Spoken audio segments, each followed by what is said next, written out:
اس علاقے میں زیادہ اکثر نکاح پڑھاتا ہوں، زیادہ نکاح میں ہی پڑھاتا ہوں اس علاقے میں، لیکن اب تک میں نے جتنا نکاح پڑھایا سارے نکاح میں اب تک 2 ہی انسان مجھے ایسا ملا جو پورا کلمہ صحیح سے پڑھ پایا۔ اب بتائیے کہاں پر قوم مسلم کھڑا ہے؟ نہیں بھی تو 5-10 ہزار نکاح پڑھا ہے، ان میں سے 2 آدمی صحیح سے کلمہ پڑھ پایا ہے۔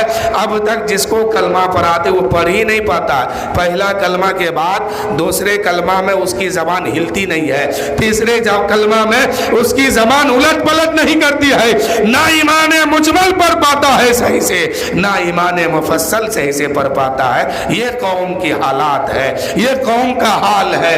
پھر یہ قوم سوچتی ہے کہ ہم ترقی کیے ہیں۔ نہیں میرے بھائی، ترقی تو تب ہوگی جب کلمہ آپ کے گھر کے لوگ یاد کر لیں گے، نماز کے فرائض آپ کے گھر کے لوگ یاد کر لیں گے۔ ترقی تو تب ہوگی جب آپ کے گھر کے لوگوں کو درود و سلام یاد ہوگا، نماز یاد ہوگی، فرائض کا انجام دیں گے، تب جا کے آپ کامیاب ہوں گے۔ ایک بار میں نے بہت دن پہلے ایک بار میں نے مذاق کے طور پر نکاح پڑھانے گیا تو دولہا سے میں نے مذاق کیا کہ بھائی صاحب طہارت ہے تمہارے پاس کی نہیں؟ تو جانتے وہ نوجوان کیا جواب دیا تھا کہ میرے ابا کے پاس ہے۔ سمجھ نہیں پایا۔ میں نے مذاق کیا کہ طہارت ہے، کیونکہ ہمارے علاقے میں جو نکاح ہوتا ہے نا، پہلے دولہا اور دلہن کو وضو کرایا جاتا ہے کہ پہلے وضو بنا لو تاکہ باوضو ہو کر کے یہ کام کو انجام دو۔ ادھر تو جیسے آیا پڑھا دو چلتا ہے، لیکن اس نیک کام کو جو ہے نا، لڑکا کو بھی لڑکی کو بھی، دولہا دلہن دونوں کو جو ہے نا وضو کر لینا چاہیے، کیونکہ وہ زندگی میں وہ ایسا کام کرنے جا رہے ہیں، ایک طرف نبی کی سنت بھی ادا ہوگی اور دوسرے طرف وہ نیا رشتہ بھی جوڑنے جا رہا ہے، اپنے نسل کو آگے بڑھانے جا رہا ہے۔ میں نے مذاق کے طور پر ان سے کہا بھائی صاحب تیرے پاس طہارت ہے؟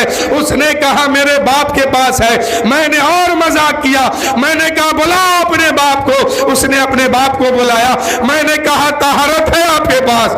اس نے کہا وہ تو گھر میں چھوٹ گیا، وہ تو گھر ہی میں چھوٹ گیا ہے۔ دیکھو میرے دوستو، نہ بیٹا سمجھ پاتا ہے نہ باپ سمجھ پاتا ہے۔ بیٹا کہتا ہے باپ کے پاس ہے، باپ کہتا ہے گھر میں چھوڑ کے آیا ہے۔ اب تک یہ بات نہیں سمجھ پاتے ہیں، پھر ہم ترقی کیسے کریں گے؟ طہارت کہتے ہیں پاک صاف ہونا۔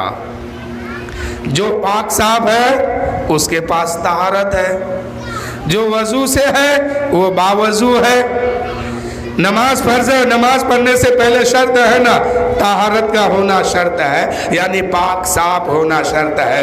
پاک صاف ہو گئے تو اب وضو کا ہونا شرط ہے۔ اب وضو ہو گیا تو اب نماز میں آئیے، کھڑے ہوئیے۔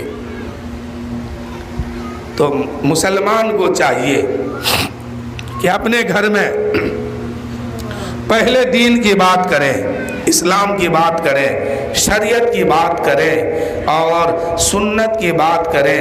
آج کامیاب انسان وہی ہے جو نبی کی سنت پر عمل کر کے اپنی زندگی گزار رہا ہے۔ تو بہرحال وقت کم ہے، میں زیادہ دیر تو نہیں بولوں گا آج، اسی لیے کہ